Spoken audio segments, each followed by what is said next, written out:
Konnichiwa, everyone. Welcome to the Weerds podcast, where we talk about all things weebish and nerdish.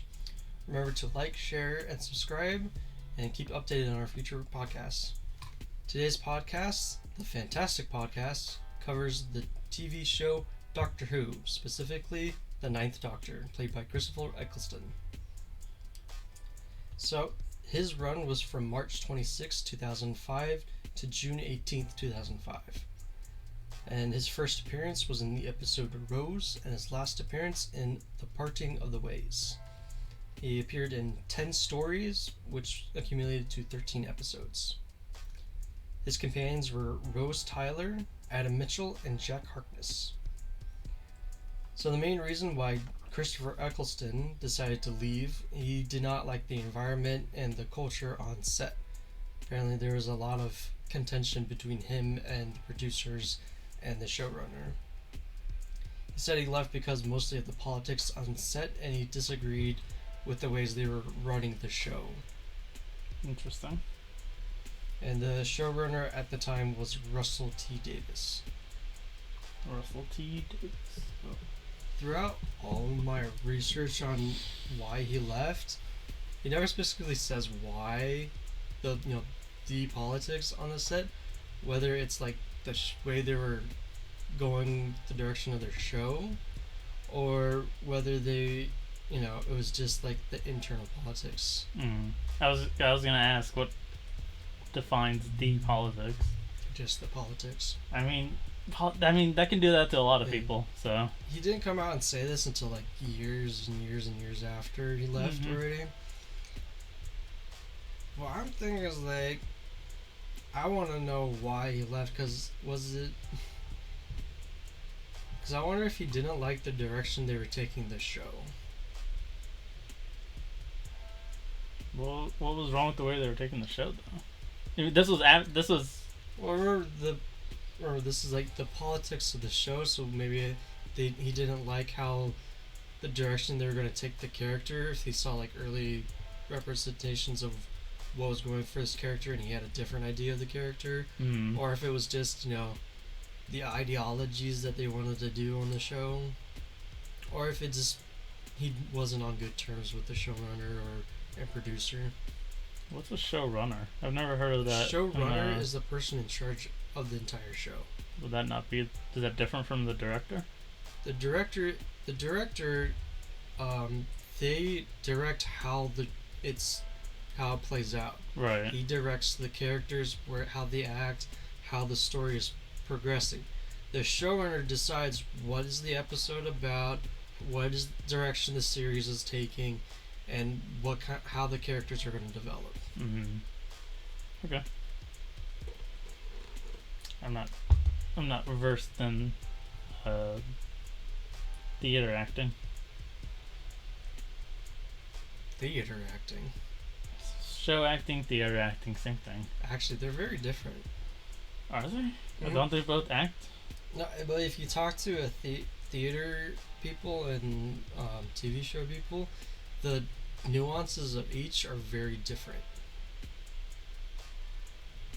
For instance, because if you think about it with shows, you got to remember your lines for that episode. Right.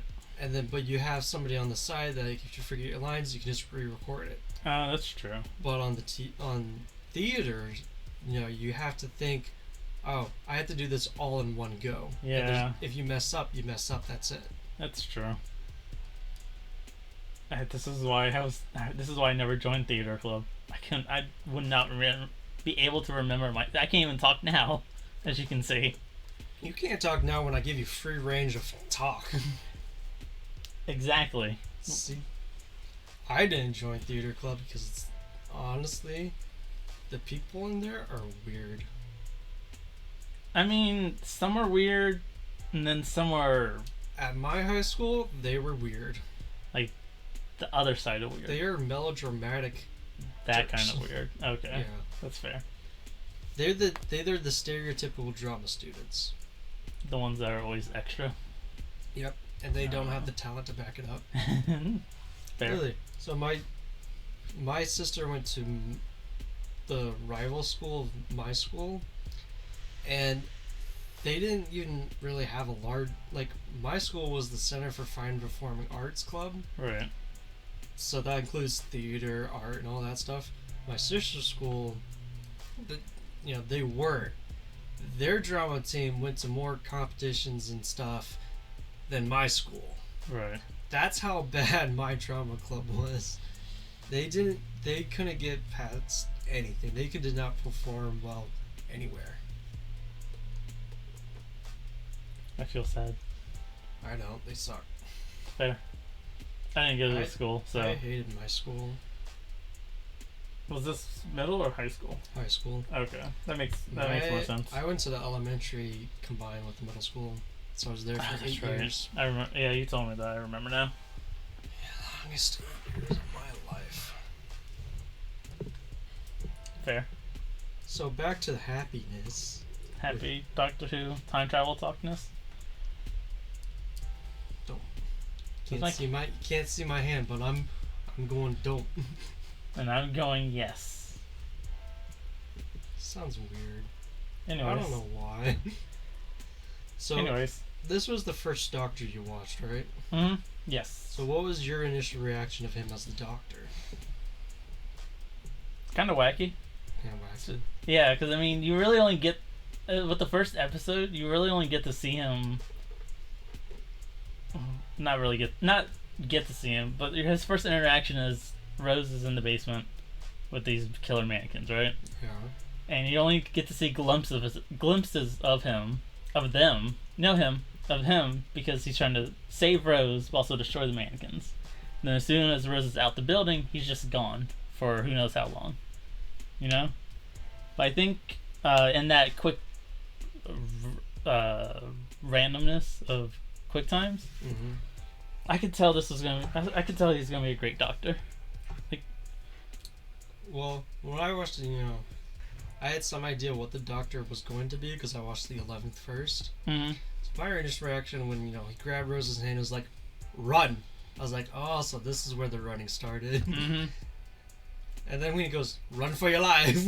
Yeah, exactly. I was like, what I thought was funny was that Rose still had the mannequin hand he ripped off. Oh, that's right. I was like, why are you still running with that thing? You just toss it in the bin on the way home. That's all you have to do. I tossed it as soon as I stepped outside the door. Toss it in the river. Toss it in the street. Throw it at somebody. Yeah. Throw it at that one person at work you hate. Yeah. You want to talk about time travel? Anyways. I'm allowed to say that now. No, you're not, because no. Yes. You're not allowed to talk about time travel. We're talking about Doctor Who. Alright, then give me a review of the 9th Doctor. He's a cool dude. He's a cool dude. Honestly, if I was in Rose's position, like after the fact that he, tossed me out the building to save me, I would want to be friends with him. I wouldn't. Why? You don't want to be almost killed by mannequins, saved by this mysterious guy, and then go time travel in a box? Time travel, yes. But if he, after just the fact where he tells me to run for your life, no, I would not want to be friends with him after that. You get a free sentient arm though. Who tries to kill him later? You just put it in a glass case. They'll be fine. Is your review any better? That was your review? Yeah.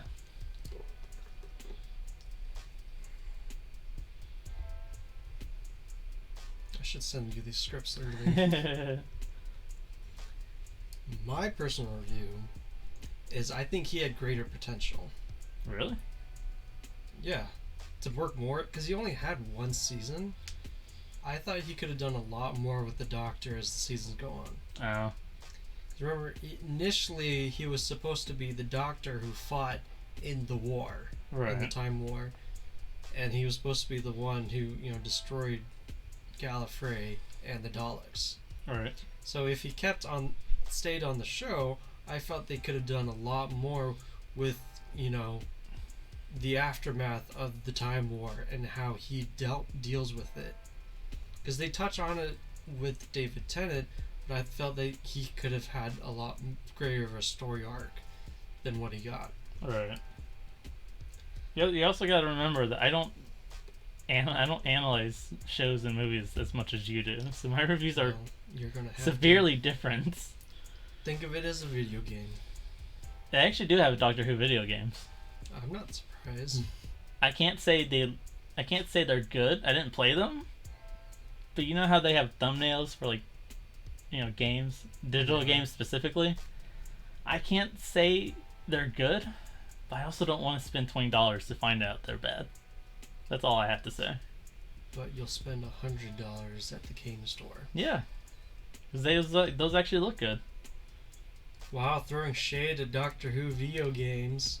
Oh, definitely, Hush boy over here. definitely. We're trying to promote Doctor Who. I am promoting them. I'll just go back in time and fix this later.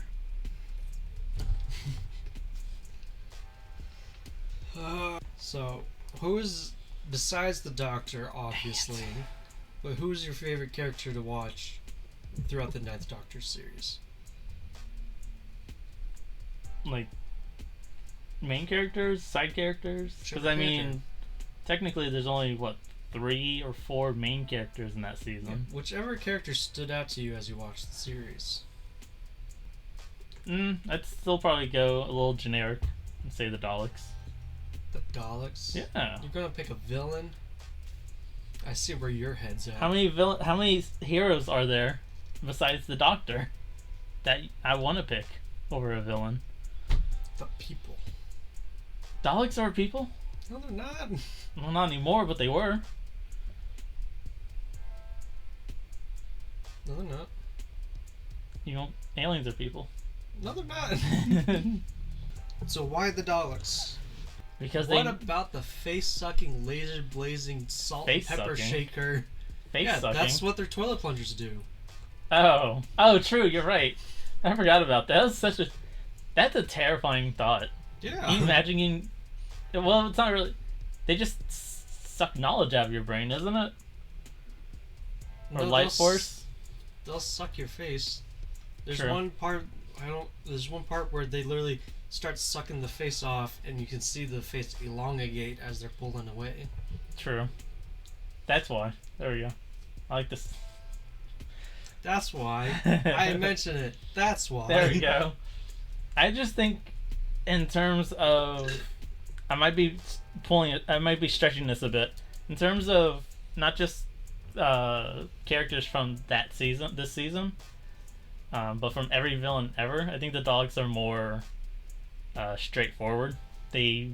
Obviously they're more powerful, Sure. but they also know what they're doing, and they're more straightforward with what they want. Get the plot moving. No dilly dally here and there. Plus they managed to hide their race in between dimensions. I mean, it's easy when no one's looking for you. Exactly. That's like determination. No one. I don't think any other characters in Doctor Who in general did that, as far as I know, or went to that extent. It's because no one else needed to. I mean, technically the Cybermen. Yeah. Did they hide between dimensions though? I thought they just traveled it. Yeah, same difference. Same thing. Alright, I'm gonna be honest. My favorite character is Captain Jack Harkness. Oh yeah, I kind of forgot about him. He's Like, I didn't want to say that because that's everybody's favorite, but I can't. I have to. honestly, I kind of forgot about him, but he is pretty good. He is a pretty good character. He is a great character. I wish they had him on longer. Mm-hmm. Because he left at the 10th Doctor, and then revealed that he was the face of Bo. I think he shows up in the new series, but I haven't watched it, so oh well. Yeah, I liked his mannerism. I liked his character. I liked how he kind of like helped humble the Doctor because he used different methods and different ways to get things done, and it showed yes, there's are different ways you can use things. Yeah, he was definitely a good opposite energy to the Doctor, and it still made the show good. Yeah, Still I made just it wish great. there was more of him. Because while he is technically classified as a companion, Mm-hmm. he only traveled with them for like 1 or 2 episodes. Was it 1 or 2? Yeah. I'm trying to remember because the first time they met was with the gas mask Are you incident. my mommy? Yeah, that one. Yeah. Oh god, what did they do afterwards? Well, he left.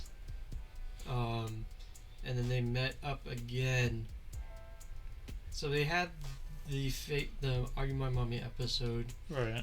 and then they went to the television station. Was he there for that? Yeah, because that's when the dogs came back and all Oh, that. right. And then that's when Rose got the time energy imbued in her, and Jack was killed, and then she brought him back to life, which gave him immortality. It wasn't full immortality, but then that's when they left him, and then he came back with the 10th Doctor. That's right. Yeah, he really should have been in more. He really should have. He would have been a great character. He did get his own spin-off called Torchwood. I didn't watch it because I heard a lot of bad reviews about it, mainly about characters and storyline. Like they weren't, like they don't match or they don't make sense. It's Like, the same thing. It wasn't Doctor Who. Oh, okay. You know, it wasn't. Wasn't he some wasn't up to form? par. Wasn't he some form of like time traveling person too, or was he? Or did he just have He was alien part technology? of the time agency. That's right. He was an ex-time agent. Right. That's basically it. They don't really touch upon the time agency in Doctor Who that much. I mean, we have a Time Lord. Why do we need a whole agency? We don't. Exactly. But he still was a great character. How do you think he would have reacted to the Weeping Angels? Probably like everyone else, freaking out. Fair. I mean, the Weeping Angels, He'd probably have a more lighthearted approach to them than what the Doctor had. In a way. What do you... I mean, he's kind of, like we just said, he's kind of the opposite of the Doctor in terms of, like, attitude. He had kind of, like, the opposite attitude of the Doctor, like we just said. But, yeah, he'd be terrified, but I think he'd handle it a bit better. Not that... Would he? Why not? I mean, the Doctor didn't handle it that bad. That's because it's the Doctor. But you're saying, like, he's the opposite of the Doctor, and you say he's going to handle it better. I'm just trying to get your thinking in it. So, what was your favorite storyline with the non-Doctor? I mean, there's not that many stories or episodes. Yeah. I mean, there's 10 of them to choose from.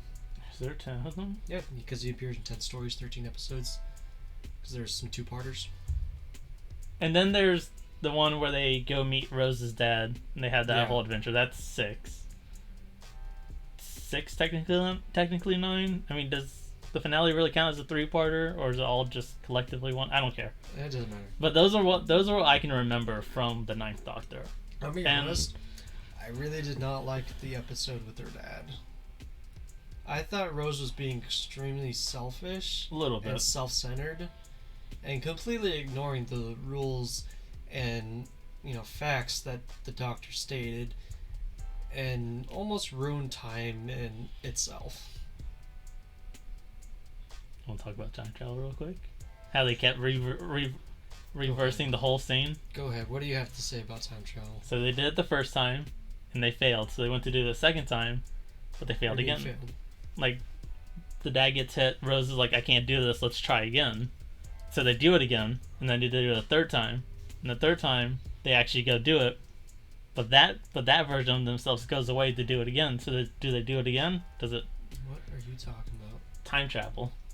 Yeah, so they go. She just wanted to see her dad. So Yeah. he takes them out, and then she wants to just be with him, and so he brings her back again, Mm-hmm. and that's when she runs out and saves him from the car, which creates the paradox, and erasing the people, their first version of themselves, because they watched him die that first time. That's what creates the time paradox, because they went and hit fixed events and ruined it, creating a time paradox, because that wasn't supposed to happen. Finally gotten to talk about time travel. Thank You you. got into talking about time travel the first time, and that made me vow never again. I think those creatures in that episode were also pretty unique in their own way. They were unique, but I feel like they missed the mark on what I think should have been a good villain for that story. Yeah. Because they just went with the whole big scary monster for the episode. I think it would have been better if it was like actual, like, you know, humanoid creatures that didn't, like, you know, they just start, if they touch people, they, you know, the person just disappears. I think that would have been more menacing than just big scary monsters. Yeah. So out of all the ones I remember, my favorite. What classifies as a favorite? Like the most terrifying? What do you remember? What's the one you're most excited about? What one would you want to watch more of? The Dalek?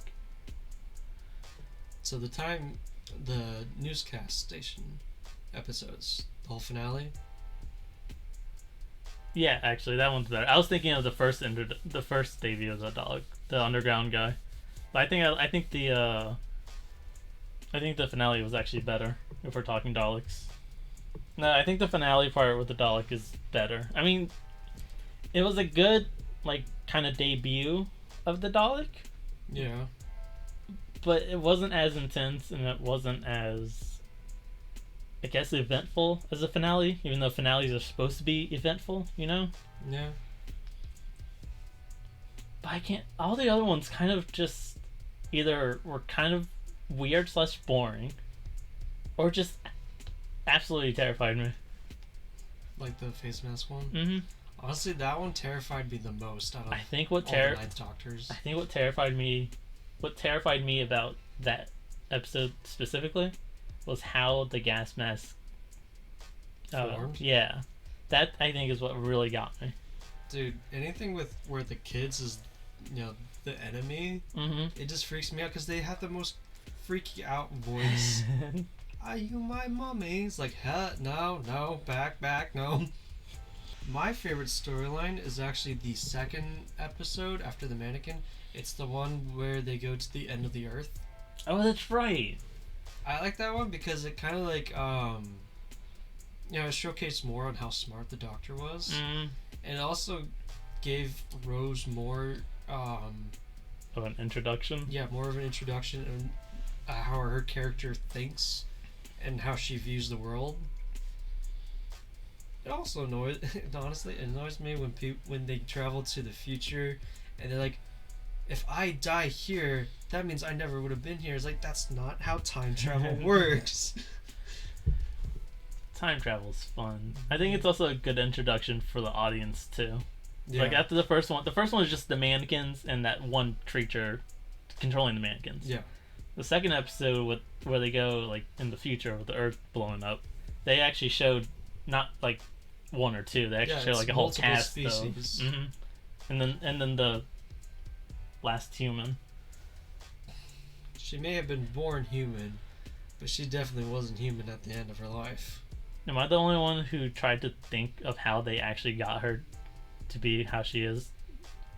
Yo, they looked up Native American, you know, the whole tanning stuff. True. It's like, that's what immediately I thought of when I first saw the episode. I was like, same. That looks like a tanning rock. Same. But then you have to take into the fact that it's a human being turned into it. It freaked me out. I don't understand why she would have agreed to that, especially when she's possessed with beauty. What was her name? What even was her name? Alcidius or something like that. When she transferred, it was Rose, right? When she transferred into Rose's body. That's another episode I remember now. That was the 10th Doctor. Ah, damn it, never mind. I still remember it though. I mean, you still talk about it. Yeah. No, I can't. I don't think I could ever live with being basically a piece of paper flesh demanding to be moisturized. Moisturize me. This is for everyone listening. Don't do it. Moist. No! Destruction and chaos.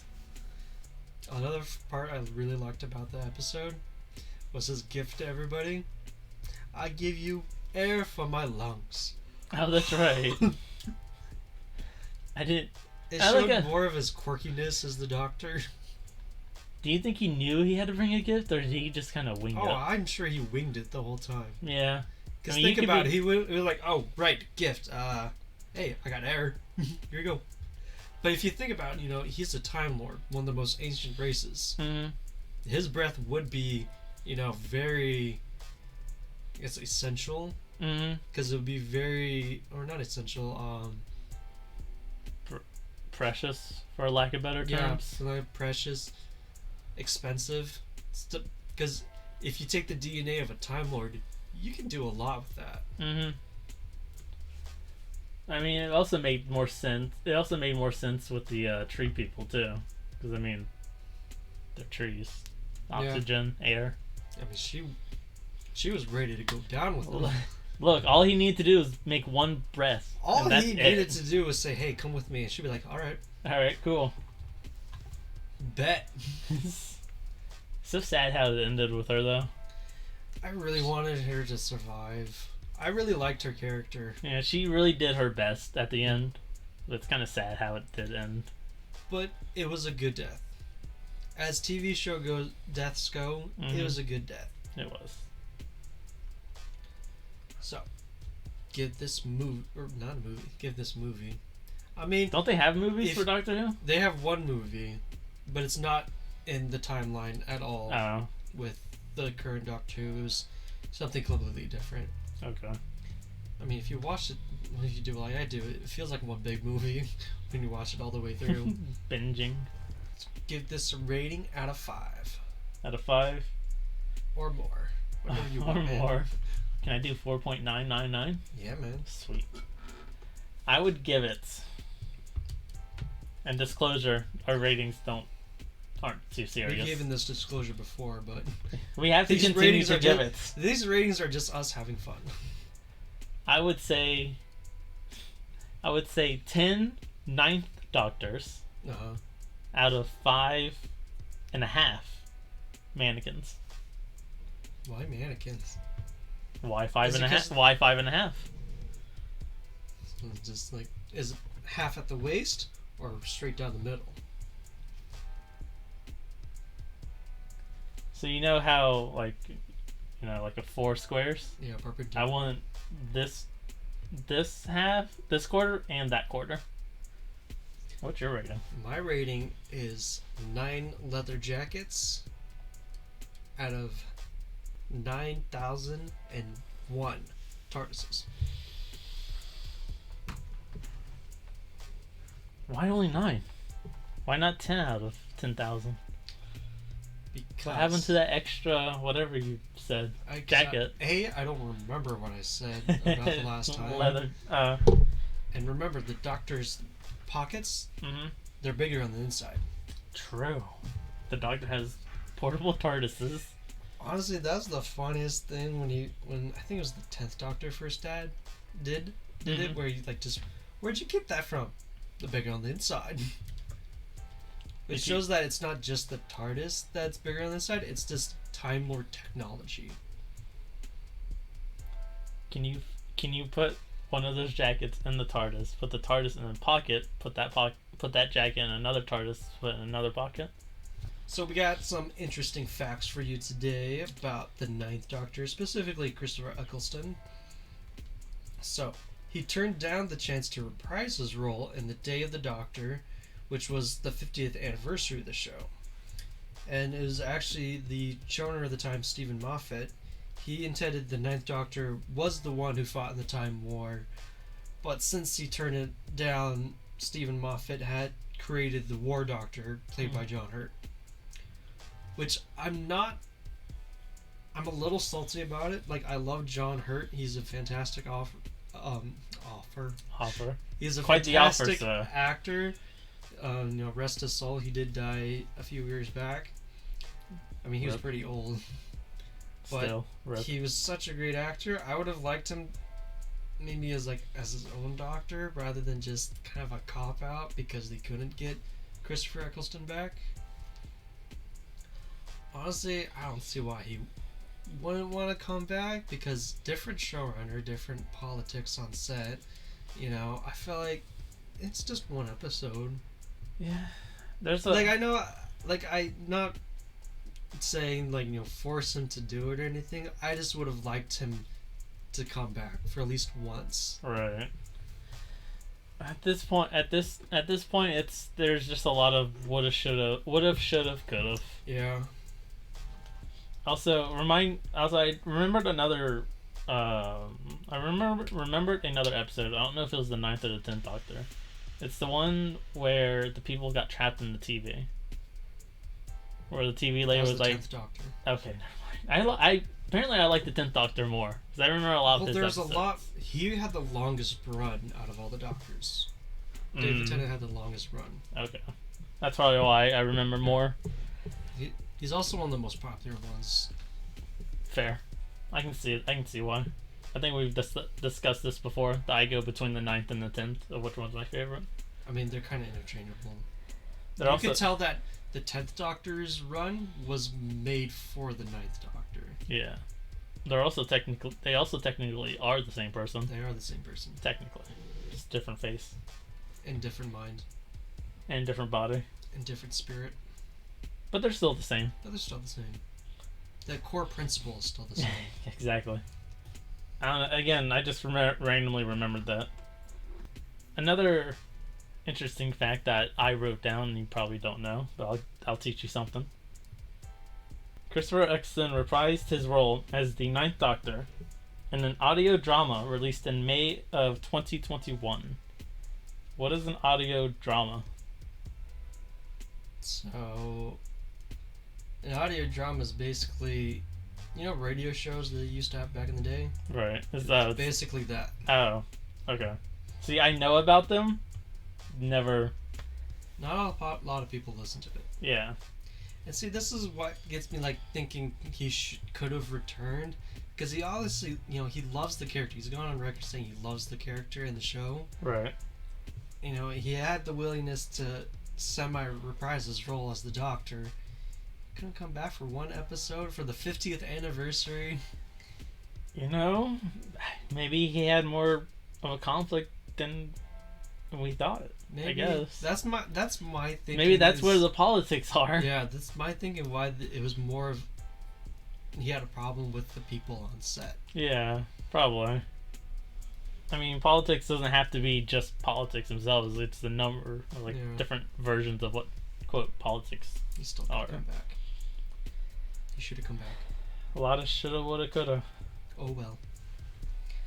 But interestingly enough, his ambition, as to most British people that I've noticed, he wanted to play football or soccer for us American weirdos. Honestly, I would prefer it to be called football, just because it makes more sense.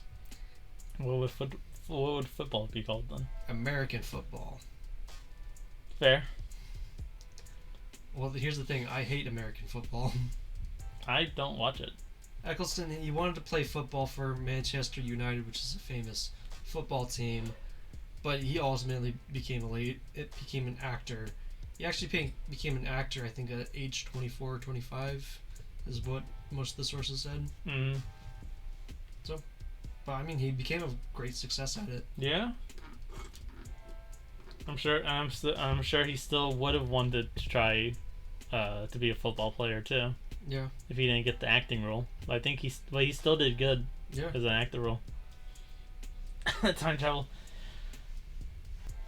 So another interesting fact that I wrote that he gave to me. What's his face starred in the car heist movie called Gone in 60 Seconds. Which I think I've heard of. I don't remember. If I haven't watched it. I think I saw the trailer for it, but I haven't watched it. I may have also just seen memes about the title itself. That I believe. However, he didn't take his driving test until January of 2004. When did Gone in 60 Seconds come out? If he didn't take his test, it was in that same year. Oh, okay, just probably for the. Actually, it was after the movie. Oh. Yeah. Interesting. Hey, at least he got to experience driving before his license. Yeah, he did a movie being a driver in a car heist movie, and he didn't have his license yet. Sounds like a dream. I actually found that it's actually very common in Great Britain that not a lot of people get their license. Well, that's kind of like most big cities here in the States, where like New York, for example. Well, actually, in America, they still get their license. They just don't use it. Yeah, but in Great Britain, a lot of people just don't get their have license. it. Yeah, but I mean, it's the same idea. Yeah, it's just, same idea because you can just walk everywhere. Yeah, specifically in big cities. Yeah. In the States, where you don't need a license. Like New York, nobody wants to drive in New York. But people have their license mainly because it's also just their ID in general. But it makes sense. Alright guys, so everyone for watching. Thanks for watching to the end. I hope you enjoyed our content. Remember to like, share, and subscribe, and hit that notification bell to keep updated on our future episodes. We look forward to making more content. Sayonara. Bye.